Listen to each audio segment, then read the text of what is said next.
నీ ప్రేమ ఇదిగో ధనులార భావంబు నందిలియరే కేవలము నమ్ముకొని నా పరలోక జీవంబు మనకవ్వును. రండి యెహోవాను గూర్చి ఉత్సాహధ్వని చేయుదము, మన రక్షణ దుర్గమును బట్టి సంతోషగానము చేయుదము. కృతజ్ఞతాస్తుతులతో ఆయన సంధికి వచ్చేదము, కీర్తనలు పాడుచు ఆయన పేరట సంతోషగానము చేయుదము. ప్రార్థన చేసుకుందాం. ప్రేమ స్వరూపిన మా గొప్ప తండ్రి, పరిశుద్ధ ప్రభువా, మీ ప్రేమను బట్టి మీ కృపను బట్టి మీ పాదసన్నిధిని సమీపిస్తూ ఉన్నాం తండ్రి. ఈ నీ పరిశుద్ధ దినమందు మమ్మల్ని ఇక్కడ చేర్చినందుకు వందనాలు చెల్లించుకుంటూ ఇంకనూ మీ ఏర్పాట్లో రావాల్సిన వారందరి కొరకే ప్రార్థన చేస్తూ ఉన్నాము. ఆటంకాలను తొలగించండి, మార్గం సరళం చేయండి, సకాలం నడిపించని ప్రార్థన చేస్తున్నాం ప్రభువా. అయ్యా, నీ పరిశుద్ధ మందిరంలో చేరిన పాలో ప్రతి ఒక్కరిని కూడా మీ స్వాధీనంలో ఉంచుకొని ఆరంభం నుంచి ఆఖరి వరకు మేమందరము మాకు మేలుకరముగా మీకు మహిమకరముగా ప్రవర్తించలాగున మమ్మల్ని చక్కగా నడిపించండి. పాటలు పాడినప్పుడు మా స్వరాలు ముట్టండి, గంభీరంగా పాటలు పాడి నేను స్తుతించడానికి సహాయం చేయండి. నీ వాక్యాన్ని పఠించినప్పుడు ధ్యానించినప్పుడు నీ వాక్యమనే ఉదక స్నానంతో శుద్ధీకరించండి. ప్రార్థన చేయనప్పుడు ప్రార్థనా శక్తి గల మీ పరిశుద్ధాత్మను మాకు అనుగ్రహించి మీ దృష్టికి అనుకూలముగా మా స్థితికి తగినట్టుగా యుక్తముగా ప్రార్థన చేయటంలో నడిపించండి. అలాగే ప్రభువా, నీ పరిశుద్ధ బలను సమీపించినప్పుడు నీ పరిశుద్ధ రక్తంతో వలన కడగండి, మాకందరికి కావాల్సిన యోగ్యత దయచేయని ప్రార్థన చేస్తున్నాం. ఆ రీతిగా ఆరంభం నుంచి ఆఖరి వరకు మమ్మల్ని క్రమముగా నడిపించి సమస్త విషయాల్లో మీరు మాత్రమే మహిమ ఘనత ప్రభావాలు పొందుకోమని యేసు నామమున వేడుకుంటున్నాము తండ్రి.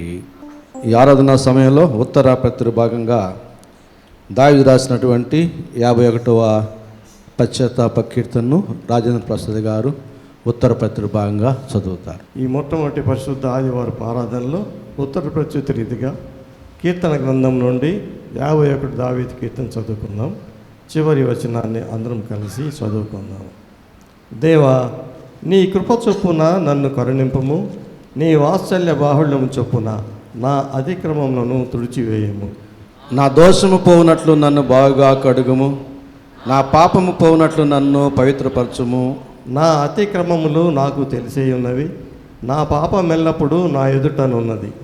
నీకు కేవలము నీకే విరోధముగా నేను పాపము చేసి ఉన్నాను, నీ దృష్టి ఎదుట నేను చెడుతనము చేసి ఉన్నాను.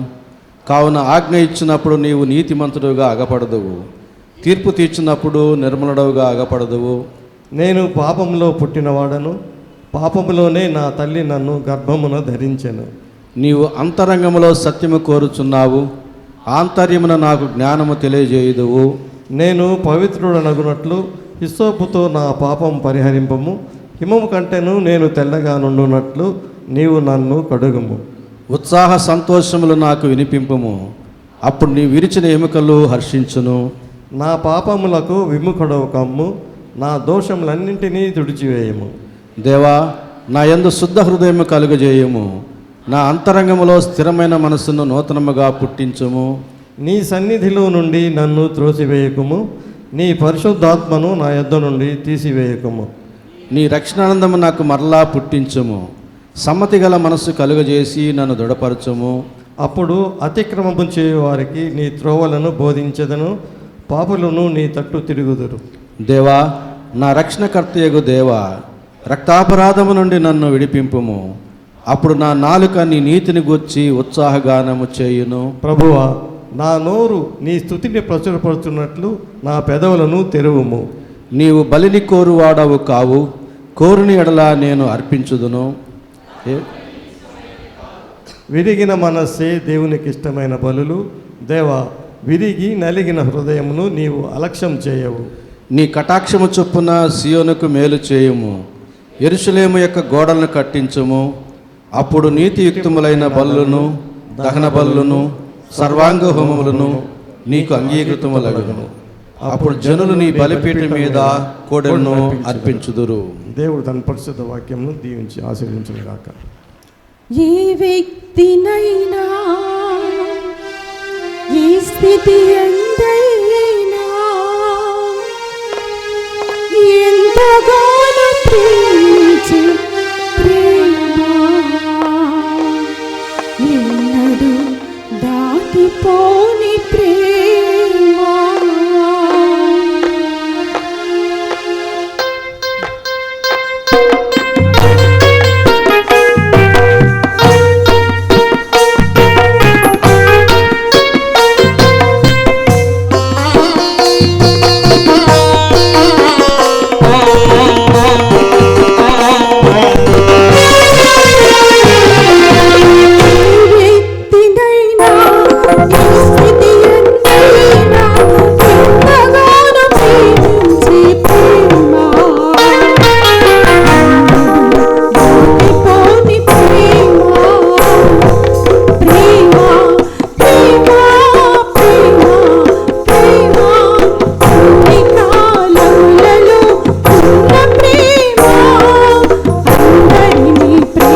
వేలాది దూతల గళములతో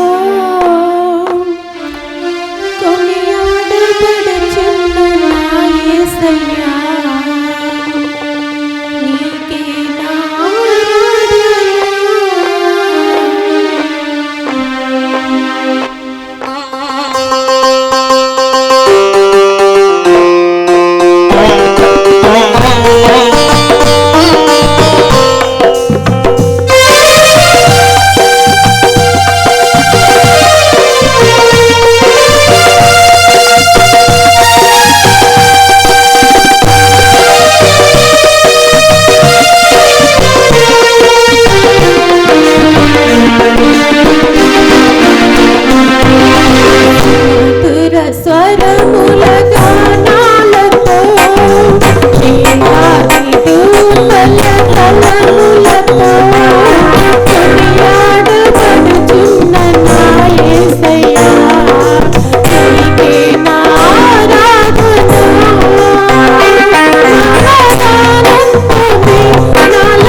మనసున్న మంచి దేవా,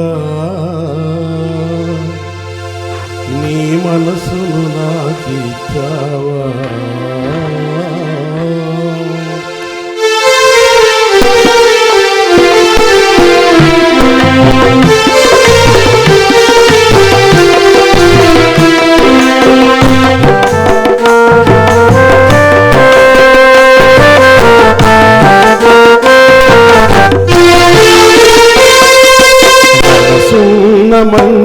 దేవా,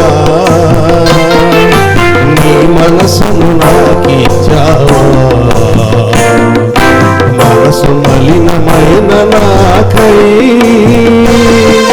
మనిషిగా దిగి వచ్చావా, మనసున మంచి దేవా, నీ మనసును నాకిచ్చావా, మనసు మలినమైన నాకై మనిషిగా దిగి వచ్చావా, నా మదిని కోవలగా తలచుకోవయ్యా, నా హృదిని రాజుగా నిలిచిపోవయ్యా, నా మదిని కోవలగా తలచుకోవయ్యా, నా హృదిని రాజుగా నిలిచిపోవయ్యా, సోమ మంచి దేవా, నీ మనసును నాకిచ్చావా.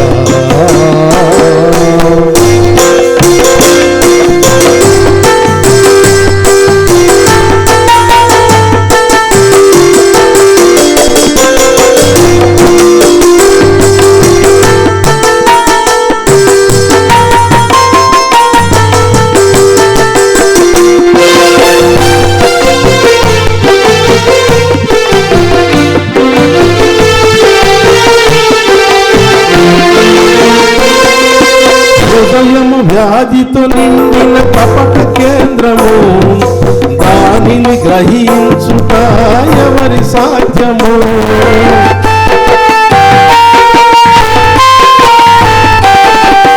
హృదయము వ్యాధితో నిండిన కపట కేంద్రము, దానిని గ్రహించుట ఎవరి సాధ్యము, అంతరంగమును పరిశోధించు యేసయ్యా, స్థిర మనసును సాగనీవయ్యా, మనసు మర్మమెరిగిన మహనీయుడా, మనసు మార్చగలిగిన నిజ దేవుడా, నా మదిని కోవలగా మలచుకోవయ్యా, నా హృదిని రాజుగా నిలిచిపోవయ్యా, మనసున మంచి దేవా,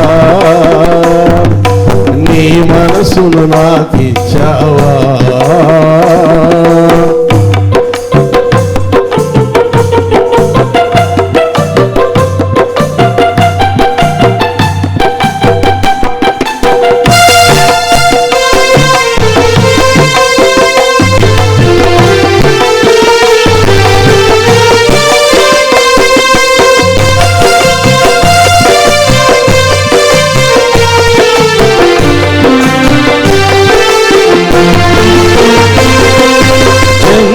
మనసాడించు బ్రతుకు ఆటను, వంచన చేసి నడుపును తప్పు బాటను,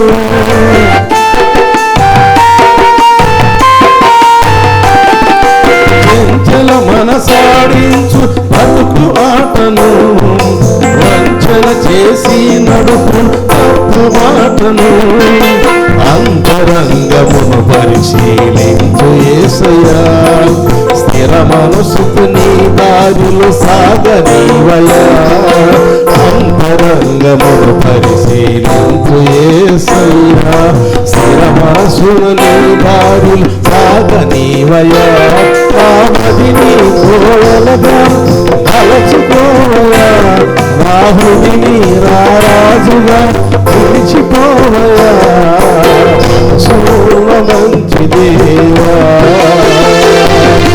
నీ మనసును నాకిచ్చావా.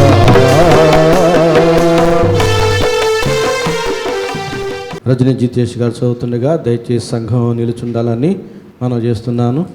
కీర్తన గ్రంథము 5వ కీర్తనలో నుంచి మొదటి 7 వచనాలు మన ధ్యాన నిమిత్తమై చదువుకుందాం. దావీదు కీర్తన 5:1 నుంచి 7 వచనములు చదువుకొనుచుండగా భయభక్తులతో ఆలకించుదాం. యెహోవా, నా మాటలు చెవినిపెట్టుము, నా ధ్యానము మీద లక్ష్యముంచుము, నా రాజా, నా దేవా, నా ఆర్తధ్వని ఆలకించుము, నిన్నే ప్రార్థించుచున్నాను. యెహోవా, ఉదయమున నా కంఠస్వరము నీకు వినబడును, ఉదయమున నా ప్రార్థన నీ సన్నిధిని సిద్ధము చేసి కాచియుందును. నీవు దుష్టత్వమును చూచి ఆనందించు దేవుడవు కావు. చెడుతనమునకు నీ యొద్ద చోటు లేదు. డాంబికులు నీ సన్నిధిని నిలువలేరు. పాపము చేయవారందరూ నీకు అసహ్యులు. అబద్ధమాడు వారిని నీవు నశింపచేయదు. కపటము చూపి నరహత్య జరిగించువారు యెహోవాకు అసహ్యులు. నేనైతే నీ కృపాతిశయమును బట్టి నీ మందిరములో ప్రవేశించెదను. నీ ఎడల భయభక్తులు కలిగి నీ పరిశుద్ధాలయము దిక్కు చూచి నమస్కరించెదను. దేవుడి కొద్ది వాక్యము మన వెడికిలో దీవించునుగాక.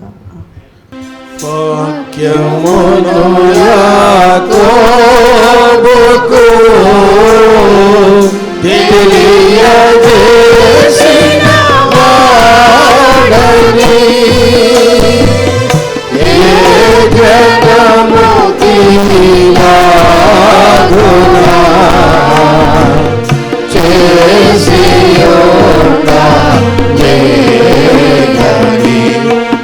దేవునికి స్తోత్రము గానము చేయుటయే మంచిది మనమందరము స్తుతి గానము చేయుటయే మంచిది.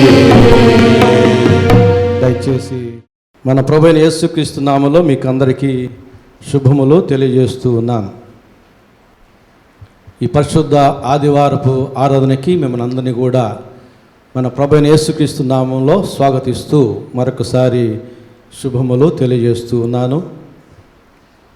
మన ధ్యాన నిమిత్తం చదువుబడినటువంటి వాక్య భాగం కీర్తన గ్రంథంలో నుంచి దావీదు రాసినటువంటి 5వ కీర్తన మొదటి 7 వచనాలు.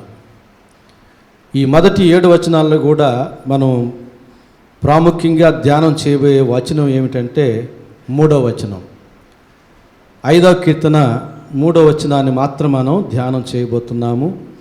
అక్కడ రాయబడిన మాట ఏమిటంటే, యెహోవా ఉదయమున నా కంఠస్వరము నీకు వినబడును, ఉదయమున నా ప్రార్థన నీ సన్నిధిని సిద్ధము చేసి కాచియుందును. ప్రతి దినానికి మనం కాలాన్ని 3 భాగాలుగా విభజించి మాట్లాడుకుంటాం.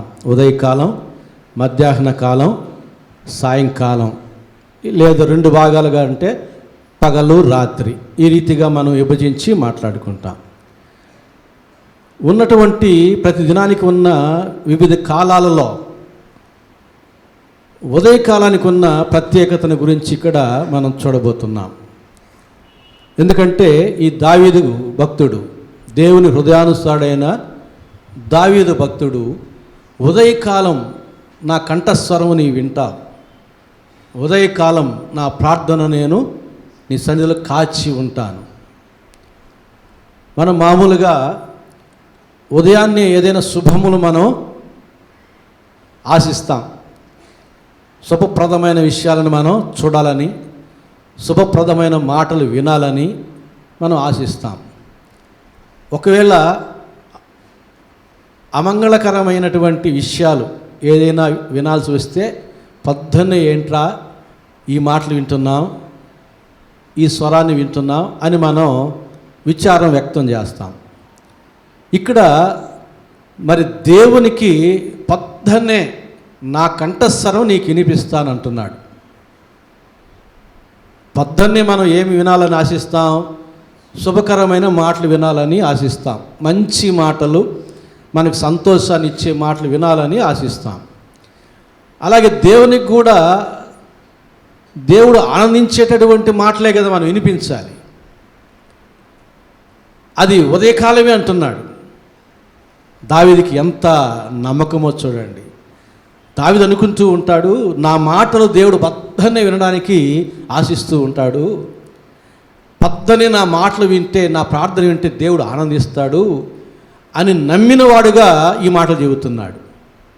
కాబట్టి ఉదయకాలానికి ఒక ప్రత్యేకమైన స్థానం ఉంది మన అనుదిన జీవితంలో. మనం లేఖనాలు కానీ మనం పరిశీలన చేస్తే ఉదయకాలానికి ఉన్న ప్రత్యేకత ఏమిటంటే, అది ఆనందకరమైన ఉదయముగా చెప్పుకోవచ్చు, ఆరోగ్యకరమైన ఉదయముగా చెప్పుకోవచ్చు, ఆశీర్వాదకరమైన ఉదయంగా చెప్పుకోవచ్చు. మనం ధ్యానం చేయబోయే అంశం అదే. ఉదయకాలము ప్రత్యేకత అది ఆనందకరమైన ఉదయము, ఆరోగ్యకరమైన ఉదయము, ఆశీర్వాదకరమైన ఉదయం. ఇంత ప్రాముఖ్యమైన ఉదయకాలంలో ఉన్నటువంటి ఆనందం, ఆరోగ్యం, ఆశీర్వాదం ఎంతమంది పొందుకుంటున్నారు, ఎంతమంది మిస్ అవుతున్నారు? చేతులు ఎత్తొద్దు, చేతులు ఎవరు ఎత్తొద్దు. మిస్ అయ్యేవాడు చేతులు ఎత్తొద్దు, పొందుకునేవారు కూడా చేతులు ఎత్తొద్దు. ఈ సెల్ ఫోన్లు, కంప్యూటర్లు, టీవీలు వచ్చిన తర్వాత మన యొక్క దైనందిన జీవితంలో పెను మార్పులు వచ్చాయి. అవి లేనప్పుడు సాయంత్రం చీకటి పడేసరికి అందరం గూట్లో చేరేవాళ్ళం, రాత్రిపూట కుటుంబ ప్రార్థన చేసుకునేవాళ్ళం, సుష్టిగా భోంచేసి తృప్తిగా 8-9 మధ్య నిద్రపోయేవాళ్ళం, పెందల కడలిలో లేచేవాళ్ళం. పక్షుల యొక్క కుహలతో పాటుగా మన యొక్క ఆనందం కూడా ఉండేది. ఈ సెల్ ఫోన్లు, కంప్యూటర్లు ఇవన్నీ వచ్చిన తర్వాత మన దైనందిన జీవితంలో పెను మార్పులు తీసుకొచ్చేసాయి. నిద్రపోయేది ఎప్పుడు? ఈరోజు పడుకుంటే నిద్రపోయేది రేపే 12:30కి, 1 గంటకి. పడుకునేదేమో బెడ్ మీదకి 10-10:30 ఈరోజు పడుకుంటాం. నిద్ర పట్టేదేమో రేపు ఉదయం అంటే 12:30కి, 1 గంటకి. 12:30కి, 1 గంటకి నిద్ర పెడితే లేచేది ఎప్పుడు ఎవరికి వాళ్ళు అనుకోండి, చెప్పొద్దులే. ఎప్పుడు లేస్తాం అంటే ఆనందకరమైన ఉదయం, ఆరోగ్యకరమైన ఉదయం, ఆశీర్వాదకరమైన ఉదయాన్ని ఎంతమంది అనుభవిస్తున్నారు, ఎంతమంది మిస్ అవుతున్నారు? ఒకసారి ఆ అంశాన్ని మనం ధ్యానం చేయాలని మీకు మనం చేస్తున్నాను. దేవుడు ఉదయకాలాన్ని ఆనందదాయకంగా సృష్టించాడట. 65వ కీర్తన 8వ వచనంలో మనం ఆ విషయాన్ని చూస్తాం. 65వ కీర్తన 8వ వచనం. ఉదయ సాయంత్రముల ఉత్పత్తులను నీవు సంతోషభరితముగా చేసి ఉన్నావు. దేవుడు సృష్టించాడు, అనుదినాన్ని దేవుడు సృష్టించాడు, ఉన్న సమస్తాన్ని దేవుడు సృష్టించాడు. అందులో ఉదయకాలాన్ని, సాయంత్రాన్ని ఏ రీతిగా సృష్టించాడట? సంతోషభరితముగా సృష్టించాడు. ప్రతి ఉదయములో సంతోషం ఉంది, ఆనందం ఉంది. అది తెలియక చాలామంది మిస్ అయిపోతున్నారు. ఉదయకాలంలో ఎంత ఆనందం ఉంది, ఎంత సంతోషం ఉంది. ఉదయాన్ని, సాయంత్రాన్ని సంతోషభరితముగా దేవుడు సృష్టించాడు. ఉదయ సాయంకాల ఉత్పత్తులను సంతోషభరితముగా దేవుడు సృష్టించి ఆ 2 కాళ్ళలో దేవుడు సంతోషిస్తూ ఉన్నాడు. దీవెనకరమైన వారందరూ కూడా సంతోషిస్తూ ఉన్నారు. చాలామంది మిస్ అయిపోతున్నారు ఈ సత్యం తెలియక. చూడండి, మనం యెషయా గ్రంథం 55వ అధ్యాయం 12వ వచనం చూస్తే, మీ ఎదుట పొలములోని చెట్లన్నీ చప్పట్లు కొట్టును. ఇంకా కొన్ని లేఖనాలు 29వ కీర్తన 5-6 వచనాల్లో చెట్లు గంతులు వేస్తున్నాయి అంటున్నాడు. మనం కొన్ని చెట్లలో కొన్ని మార్పులు మనం గుర్తించగలుగుతాం, కానీ సృష్టికర్త అయిన దేవుడు సమస్త సృష్టిలో సమస్త మార్పుల్ని గ్రహించగలుగుతాడు. ఆయన చెప్పుచున్నాడు, చప్పట్లు కొడుతున్నాయి చెట్లు, గంతులు వేస్తున్నాయి చెట్లు. మనం కొన్ని చెట్లు పొద్దున్నే చిగురించడాన్ని గమనించగలుగుతాం. స్లో మోషన్లో మరి కొంతమంది సోషల్ మీడియాలో చూపిస్తూ ఉంటారు. స్లో మోషన్లో సూర్యోదయం పడగానే అవి చిగురించడం, సూర్యోదయం పడగానే మొగ్గలు పుష్పించడం, పుష్పాలు వికసించడం, కొన్ని చెట్లు ఆకులు విచ్చుకోవడం. చెట్లు ఆ రీతిగా ఉదయకాలం అందు సంతోషిస్తూ ఉన్నాయి. పక్షులు ఉదయాన్నే లేచి వాటి స్వరాలతో సంతోషాన్ని వ్యక్తం చేస్తూ ఉంటాయి. నెమలి ఉదయం సాయంత్రం పురివిప్పి నాట్యమాడి ఆనందిస్తుంది. సమస్త ప్రాణులు ఉదయకాలమందు ఆనందిస్తూ ఉంటే మనుషులైనటువంటి మనం ఆ ఉదయకాలంలో ఉన్న ఆనందాన్ని ఎరుగక కొంచెం సేపు కాళ్ళు ముడుచుకొని పండుకుంటామని, కొంచెం సేపు కాళ్ళు జాపుకొని పడుకుంటామని, కొంచెం సేపు అటుపక్క పడుకొని నిద్రపోదామని, కొంచెం సేపు ఇటుపక్క పడుకొని నిద్రపోదామని, ఇక రకరకాల భంగిమల్లో మంచం అంతా తిరుగుతూ ఎప్పుడో లేస్తాం. సూర్యోదయం అప్పుడు ఉదయించినప్పుడు కాదు, మంచి ఎండప్పుడు కూడా లేరు కొంతమంది. అరే ఎండ మీద పడుతుందిరా అంటే దుప్పటైనా కప్పుకుంటారు కానీ లేరు, ఆరు బయట పడుకున్నవాళ్ళు. దేవుడేమో ఉదయ సాయంకాలంను సంతోషభరితముగా చేసి ఉన్నాడు అంటూ ఉంటే, ఆ ఉదయకాలం ముందు దేవుడు ఉంచినటువంటి ఆ సంతోషాన్ని పొందుకునేవారు ఎంతమంది, మిస్ అయ్యేవాళ్ళు ఎంతమంది. కాబట్టి దేవుడు సృష్టికర్త అయిన దేవుడు ఉదయకాలాన్ని ఆనందదాయకంగా సృష్టించాడు. అందులో ఉన్న ఆనందాన్ని మనం పసిగట్టాలి, అందులో ఉన్న ఆనందాన్ని ఒడిసిపెట్టుకోవాలి. అందుకు మనం ఏం చేయాలి? అందుకు మనం ఎప్పుడు లేయాలి? కొంతమంది తెల్లవారుజామున అంటారు, కొంతమంది వేకువజామున అంటారు. 5 గంటలు సూర్యుడు ఉదయించకమునిపే, రాత్రి జాములు కాకమునిపే నా కన్నులు తెరుచుకుందని అంటాడు కీర్తనాకారుడు. రాత్రి జాములు ఇంకా ఉండగానే, ముగియకుండగానే, సూర్యుడు ఉదయించకముందే నేను లేస్తాను, నేను లేచి నా ప్రార్థన నీ సన్నిధిని కాచి ఉందని అంటున్నాడు 5వ కీర్తన 3వ వచనంలో. ఉదయమున నా ప్రార్థన నీ సన్నిధిని సిద్ధం చేసి, ఏం కాస్తాం మనం ఉదయాన్నే? కాఫీ కాస్తాం, టీ కాస్తాం. కానీ ఇక్కడ దావీదు ఏమంటున్నాడు? ఉదయకాలమని నా ప్రార్థన సిద్ధము చేసి కాచి ఉందును. దేవుడికి బెడ్ కాఫీ లాగా నా ప్రార్థన ఇచ్చేస్తానంటున్నాడు. దేవుడు ఉదయాన్నే లేస్తానే నా ప్రార్థన నీకు బెడ్ కాఫీ, నా ప్రార్థన అంటే ఉదయాన్నే వినడానికి నీకు ఆనందం అన్నట్టుగా చెబుతూ ఉన్నాడు. ఉదయాన్నే నిద్ర లేచి, నేను ఎప్పుడు చెప్తున్నా, మన ప్రథమ పలుకులు, ప్రథమ మాట, ప్రథమ పాట, ప్రథమ పఠనం దేవునిదై ఉంటే అనుదినము మన ప్రథమ ఫలాలు దేవునికి అర్పించువారం అవుతాం. ప్రతిగా మనం అందరం ఎంతగానో దీవించబడతాం. ఉదయాన్నే లేయండి, అందులో దేవుడు ఉంచిన ఆనందాన్ని పొందుకోండి. ఆనందమే కాదు, అది ఆరోగ్యకరమైన ఉదయం కూడా. మీరు గమనిస్తే సామెతల గ్రంథం 17వ అధ్యాయం 22వ వచనాన్ని గమనిస్తే, సంతోషము గల మనసు ఆరోగ్యకరము అంటున్నాడు.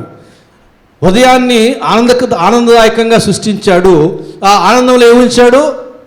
ఆరోగ్యం ఉందని సామెతల గ్రంథం 17వ అధ్యాయం 22వ వచనం చెబుతున్నాడు. ఉదయకాలం ఆనందదాయకము మరియు ఆరోగ్యకరము. ఈ ఉదయకాలం నిద్ర లేకుండా ఆరోగ్యాన్ని కోల్పోతున్నారు, ఆనందాన్ని కోల్పోతున్నారు, ఆశీర్వాదాన్ని కూడా కోల్పోతున్నారు. చూడండి ఎన్ని మిస్ అయిపోతున్నారు. 2024 సంవత్సరం అంతా మిస్ అయిపోయినాం చాలామంది ఉదయకాల ఆనందాన్ని. 2024 సంవత్సరం వరకు కూడా మిస్ అయిపోయినాం ఉదయకాలంలో ఉన్న ఆరోగ్యాన్ని. కనీసం 25వ సంవత్సరంలో అయినా మనం మారుదాం. ఉదయకాలంలో దేవుడు ఉంచిన ఆనందాన్ని పొందుకుందాం, ఉదయకాలంలో దేవుడు ఉంచిన ఆరోగ్యాన్ని పొందుకుందాం. ఉదయాన్నే లేచి వాకింగ్ చేస్తారు. ఆ ఎండకి ఎక్స్పోజ్ అవ్వడానికి ఎండలో ఎక్కువసేపు సమయాన్ని వెచ్చిస్తారు. ఎందుకు?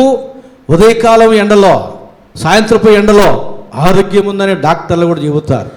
మన చర్మం ఆ ఎండను తీసుకొని డి విటమిన్ తయారు చేసుకుంటుంది. డి విటమిన్ అంటే వ్యాధి నిరోధక శక్తిని పెంచుతుంది. అది మనం తినే ఆహారానికి ఎండ కావాలి. ఆ ఆహారం అది డి విటమిన్గా మలుస్తుంది. అది వ్యాధి నిరోధక శక్తి,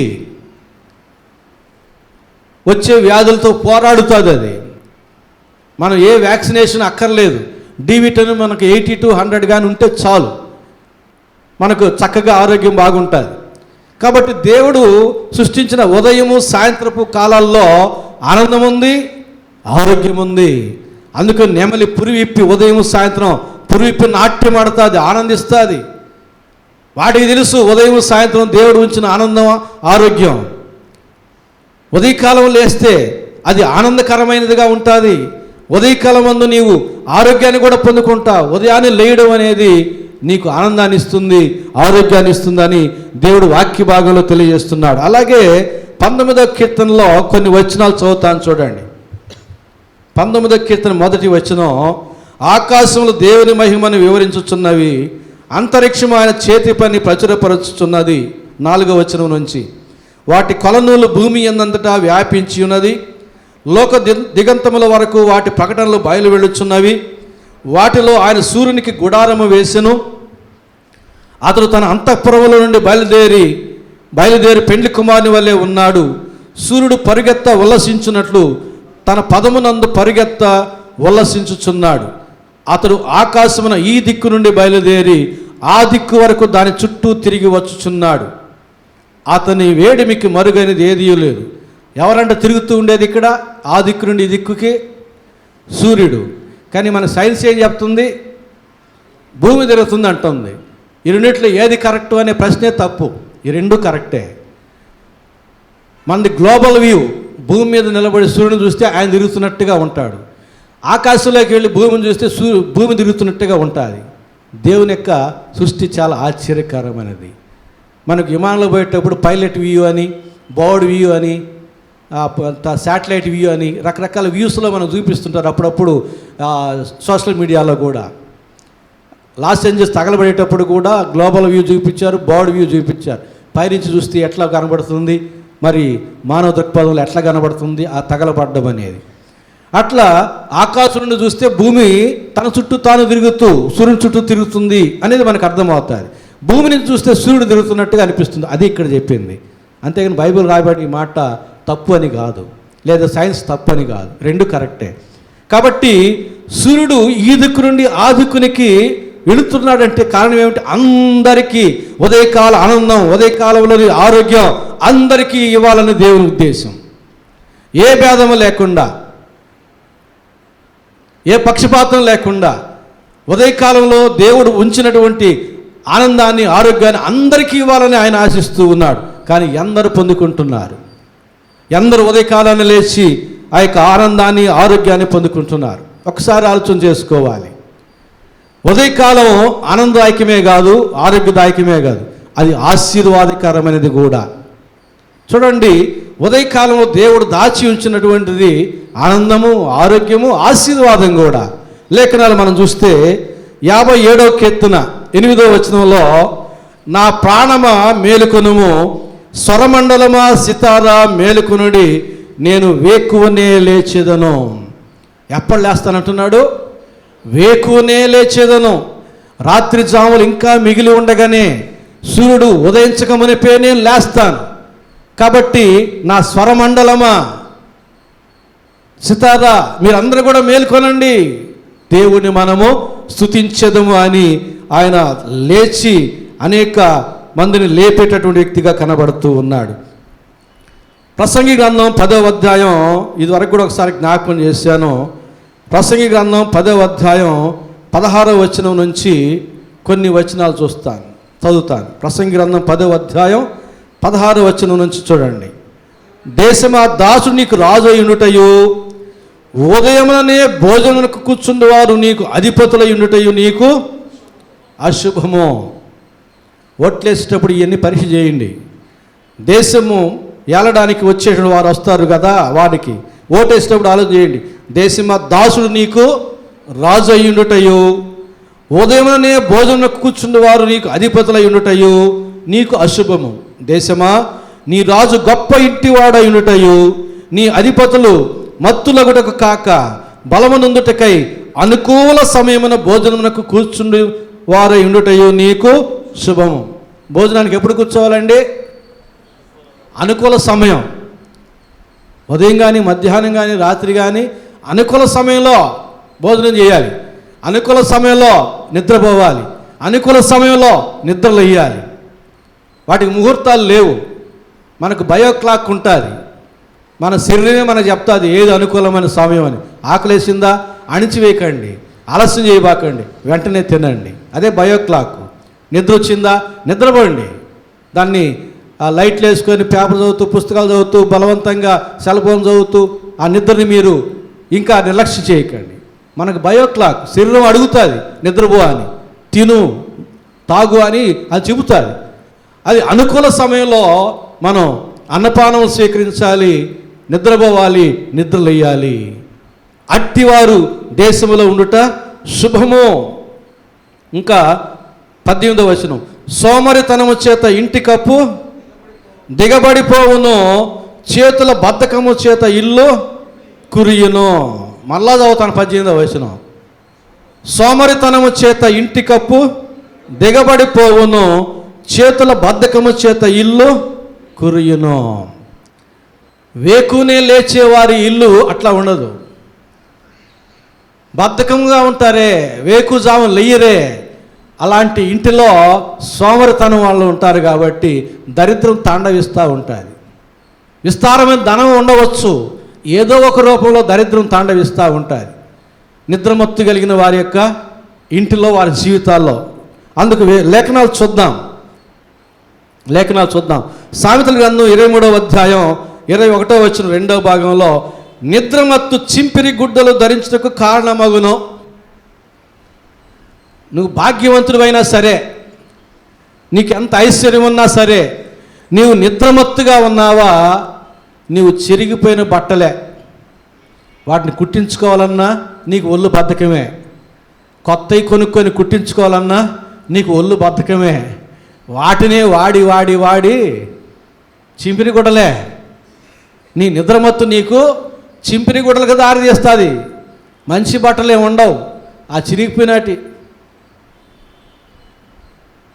అంతలోకి ఒక ఆలోచన వచ్చేసింది. ఇప్పుడేమనుకుంటారు కొంతమంది యవనస్తులు, చింపిరి గుడ్డలు ఇప్పుడు చాలా ఫ్యాషను, చింపిరి గుడ్డలు ఇప్పుడు చాలా ఖరీదు, అయితే నేను నిద్రపోతాను, నేను నిద్రమత్తుగా ఉంటాను అనుకుంటారా? మీ కర్మ. నేనేం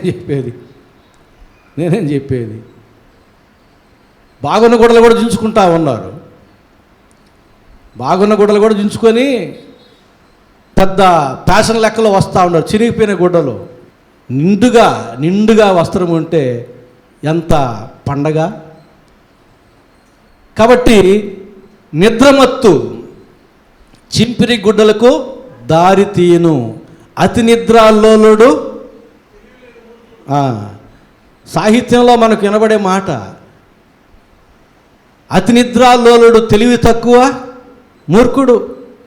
ఇక అన్నీ చెప్పుకోవచ్చు. కాబట్టి మత్తు వదలరా, నీవు నిద్రమత్తు వదలరా, ఆ యొక్క జీవితం నీకు చాలా దీవెనకరమరా అనేది మనం జ్ఞాపకం చేసుకోవాలి. సామెతల గ్రంథం 20వ అధ్యాయం 13వ వచనం, లేమికి భయపడి నిద్రయందు ఆసక్తి విడువము, నీవు మేల్కొని ఉండిన యెడల ఆహారము తిని తృప్తి పొందుదువు. నీవు నిద్రమత్తుగా ఉండి బసోటా హోటల్లోంచి తలకాయ కూర తెచ్చి ఇచ్చినా నువ్వు తింటాగా నీకు తృప్తి ఉండదు. రియాజ్ బిర్యానీ తెచ్చిపెట్టినా తింటావు కానీ తృప్తి ఉండదు. నీవు కోరుకున్న పంచభక్ష పరిమాణాలు తెచ్చినా నువ్వు తింటావు కానీ నీకు తృప్తి ఉండదు. ఎందుకని? నీ నిద్రమత్తు నీ జిహ్వఫలాన్ని పాడు చేస్తుంది. అదే వేకునే లేచే వారికి పచ్చడి మెతుకులు పెట్టండి, పలావు తిన్నట్టే ఉంటాయి, తృప్తిగా ఉంటాడు. అందులో ఉన్న ఆనందం, ఉదయకాలంలో ఉన్న ఆనందం, ఆరోగ్యం, ఆశీర్వాదం అలాంటిది. కాబట్టి ఏమంటున్నాడు ఇక్కడ సామెతలు 20:13లో, లేమికి భయపడి నిద్రయందు ఆసక్తి విడుము. లేమి అంటే దరిద్రం, కరువు, కొరతలు.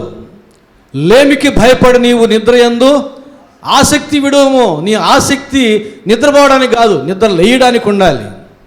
ఎప్పుడెప్పుడు నిద్ర లేద్దామా, ఎప్పుడెప్పుడు దరిద్రాన్ని తరిమేద్దామా అన్నట్టుగా ఉండాలి. ఎప్పుడెప్పుడు నిద్రపోదామా, ఎప్పుడెప్పుడు దరిద్రాన్ని ఆహ్వానిస్తామా, ఎప్పుడెప్పుడు చింపిరి గోడల్ని ఆహ్వానిద్దామా అన్నట్టుగా ఉండకూడదు. మహా అంటే 6 గంటలు 8 గంటలు నిద్ర చాలండి. పగటిపూట 1 గంట, రాత్రిపూట ఒక 6-7 గంటలు చాలు, ఆరోగ్యంగా ఉంటాం. 6 గంటలు కూడా నిద్రపోవడంలే, 1 గంటకి నిద్రపోయేది, మళ్ళీ ఇంట్లో లేపితే ఇసుక్కుంటా లేసేది.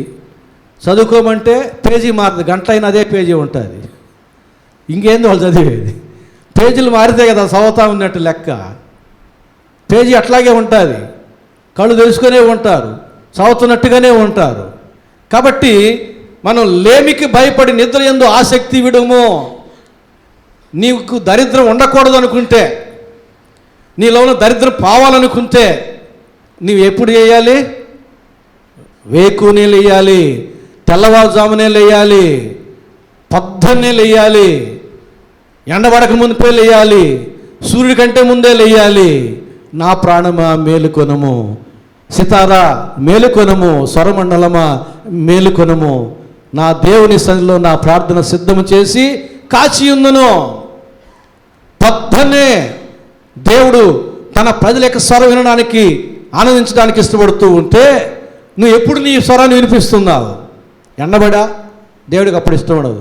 ఉదయాన్నే నీ స్వరము అంటాడు, బండ సందుల్లో ఎగురు ఓ నా పౌరమా, నీ ముఖము నాకు కనబడనిమ్ము, నీ స్వరము నాకు వినబడనిమ్ము. మెట్టల మీద, కొండల మీద, లోయల్లో ఎగసిపడుచు పరిగెత్తుకుంటూ వస్తున్నాడు నా ప్రియుడని పరమగీతం గ్రంథంలో చెబుతున్నాడు. ఎందుకు? నీ స్వరాన్ని వినడానికి, నీ ముఖాన్ని చూడడానికి. దేవునికి అంత ఇష్టం తన కుమార్తెలు, తన కుమారుల స్వరాన్ని, ముఖాన్ని చూడడానికి. కాబట్టి లేమికి భయపడి నిద్ర యందు ఆసక్తి విడవము, నీవు మేల్కొని ఉండిన యెడల ఆహారము తిని తృప్తి పొందేదవు. అది ఎలా ఆహారమైనా సరే నీవు తిని తృప్తి చెందుతావు. 3 పూట్ల నీకు తృప్తి ఉంటుంది. అది ఎలాంటి ఆహారమైనా. ఎప్పుడు? అనుకూల సమయంలో నిద్ర లేస్తే, అనుకూల సమయంలో నిద్రపోతే, అనుకూల సమయంలో భోజనానికి కూర్చుంటే. దేశమా, పొద్దున్నే భోజనానికి కూర్చుండేవాడు నీకు అధిపతి ఏండుట అశుభం నీకు. కుటుంబమా, పొద్దున్నే భోజనానికి కూర్చుండేవాడు నీకు ఇంటి యజమానుడై, ఇంటి యజమానురాలు ఉండుట నీకు అశుభము. స్త్రీలారా, ఉదయాన్నే భోజనానికి కూర్చున్నవాడు నీకు భర్త ఏండుట నీకు అశుభము. ఉదయాన్నే భోజనానికి కూర్చుండున్నటువంటి స్త్రీ నీకు భార్య అయినట నీకు అశుభము. ఎండబడి లేచేవారు నీకు భర్త అయినట, నీకు భార్య అయినట, నీకు తండ్రి అయినట, నీకు తల్లి అయినట, నీకు అధిపతి అయినట నీకు అశుభము. అన్వయించుకుంటే ఇన్ని విషయాలు వస్తాయి. కాబట్టి లేమికి భయపడి నీ నిద్ర యందు ఆసక్తి విడుము, నీవు మేల్కొని ఉండి నీడల ఆహారము తిని తృప్తి పొందేదవు. 104వ కీర్తన, 104వ కీర్తనలో కొన్ని వచనాలు చదువుతాం. నుంచి 23వ వచనం వరకు ఉన్న వాక్య భాగాలు. ఋతువులను తెలుపుటకై ఆయన చంద్రుని నియమించెను, సూర్యునికి తన అస్తమయ కాలము తెలియను. సూర్యుడికి ఉదయకాలము తెలుసు, అస్తమయ కాలము తెలుసు. మరి మనకు ఉదయకాలము, అస్తమయ కాలము తెలిసి ఉంటే వాటి యందు మనము ఆనందిస్తాం. తర్వాత 20వ వచనం, నీవు చీకటి కలుగజేయగా రాత్రి ఎగుచూ ఉన్నది, అప్పుడు అడవి జంతువులన్నీ తిరుగులాడుచున్నవి. ఎప్పుడు? చీకటిలో. సింహపు పిల్లలు వేట కొరకు గర్జించుచున్నవి, తమ ఆహారమును దేవుని చేతిలో నుండి తీసుకొని చూస్తున్నవి. సూర్యుడు ఉదయింపగానే అవి మరలిపోయి తమ గుహలలో పండుకొనును.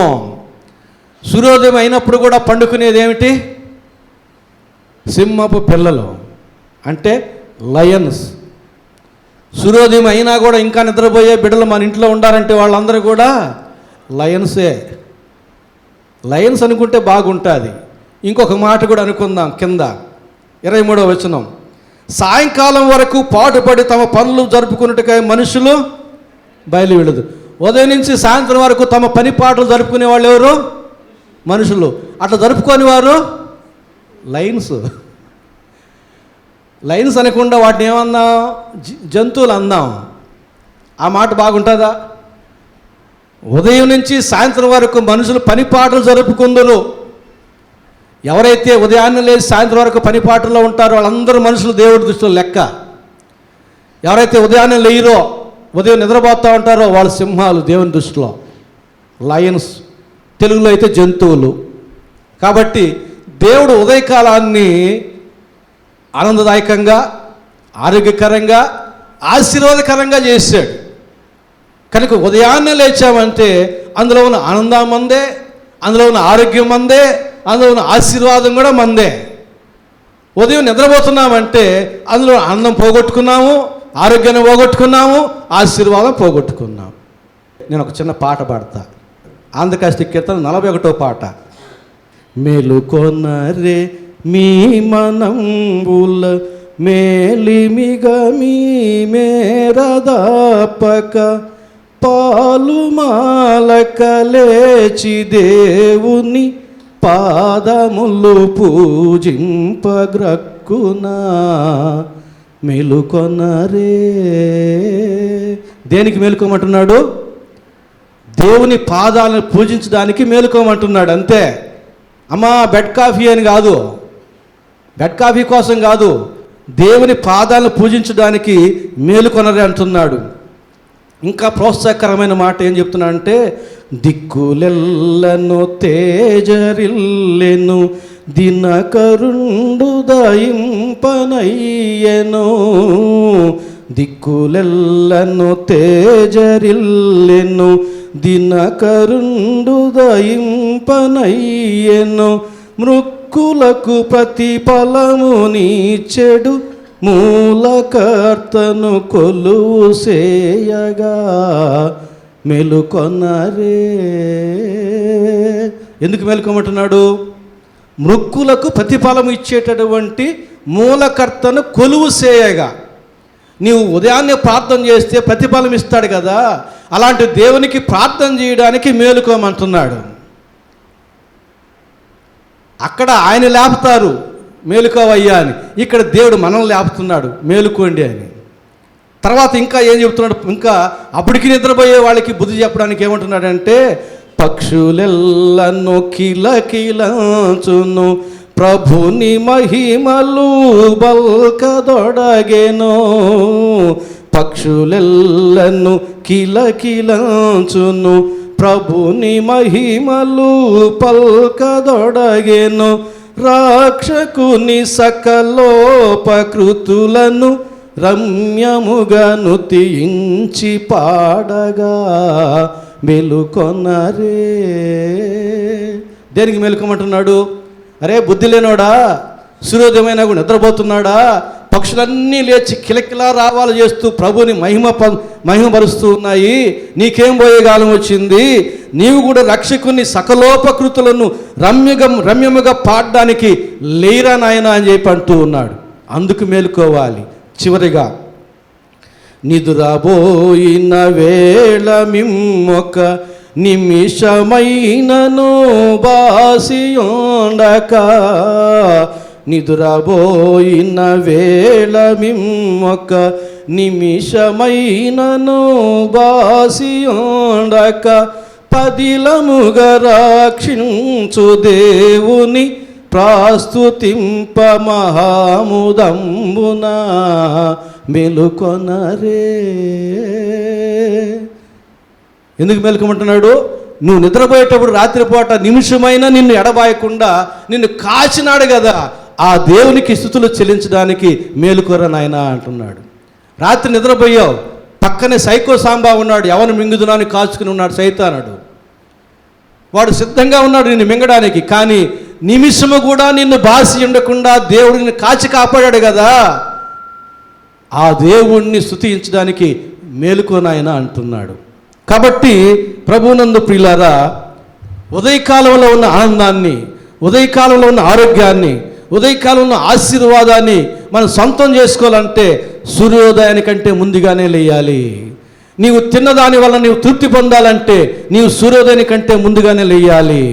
నీ యొక్క నిద్రమత్తు పోవాలి, చింపిరి గుడ్డల దారిద్ర్యం పోవాలి, లేమికి భయపడి నీవు నిద్ర యందు ఆసక్తి విడవాలి. ఉదయాన్నే లేచి మృక్కులకు ప్రతిఫలం ఇచ్చేది మూలకర్తను నీవు పూజ చేయాలి.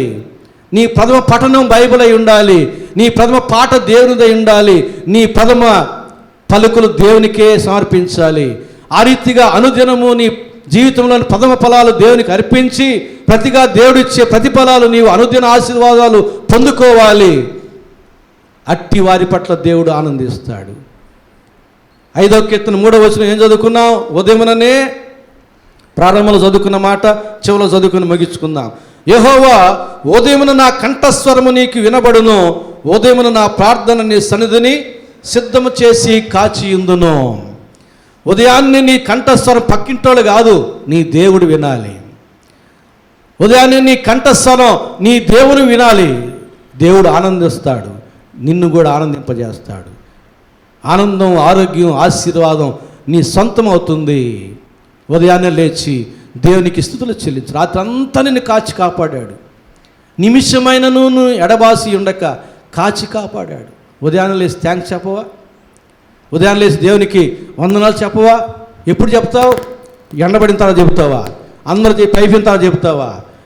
ఆ చెప్పడానికి దేవుడు కేటాయించిన సమయం అయిపోయిన తర్వాత చెప్తే ఏం ప్రయోజనం? ఉదయాన్నే లేచి ఈ 2025 సంవత్సరంలో తీర్మానం చేసుకోండి. నిద్రమత్తు విడిచిపెట్టండి. దరిద్రం పోతుంది, చింపిరి గుడ్డలు పోతాయి, లేమి పోతుంది, నీకు ఆరోగ్యం ఉంటుంది, ఆనందం ఉంటుంది, ఆశీర్వాదం ఉంటుంది. పరిశుద్ధాత్మ దేవుడు ఆ రీతిగా మనందరినీ కూడా ప్రేరేపించి నడిపించి దీవించునుగాక. ఆమె ప్రార్థన చేసుకుందాం. ప్రేమ స్వరూపిన మా గొప్ప తండ్రి, పరిశుద్ధ ప్రభువా, మీ వాక్యమనే ఉదయస్థాంతం శుద్ధీకరించినందుకు వందనాలు స్తోత్రాలు చెల్లించుకుంటున్నామయ్యా. అనుకూల సమయంలో నిద్రపోవడానికి, అనుకూల సమయంలో నిద్రలేయడానికి, అనుకూల సమయంలో భోజనం చేసి కుటుంబాలకి, దేశానికి శుభమును అతన్ని కలుగు చేయడానికి మమ్మల్ని అందరినీ కూడా ఆయుత్తపరచమని, సిద్ధపరచమని, ప్రేరేపించమని ప్రార్థన చేస్తున్నాం ప్రభువా. ఇక నుంచి ప్రతిరోజు ఉదయకాలాన్ని నిద్ర లేవడానికి సహాయం చేయండి. మాలో నిద్రమత్తును తొలగించండి. నిద్రమత్తు వల్ల వచ్చేటటువంటి అసంతృప్తిని, దరిద్రాన్ని అతన్ని తీసివేయమని ప్రార్థన చేస్తున్నాం ప్రభువా. మేమందరం అతన్ని నీ ప్రజలము కనుక వేకువనే లేచి నేను స్తుతించి నీ యందు ఆనందించే వారముగా, ఆ రీతి అనుదిన ఆశీర్వాదాలు పొందుకునే వారముగా మనం అందరినీ కూడా నడిపించి దీవించమని యేసు నామమున వేడుకుంటున్నాము తండ్రి. ఆమేన్.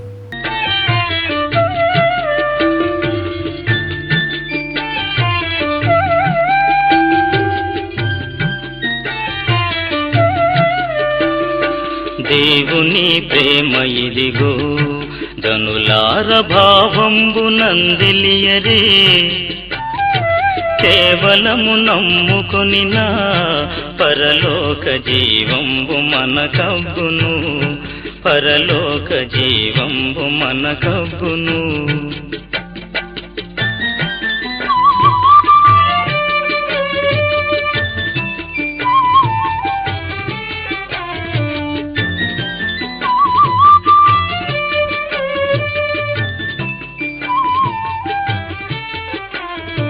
సర్వలోకము మనలను తన వాక్య సత్య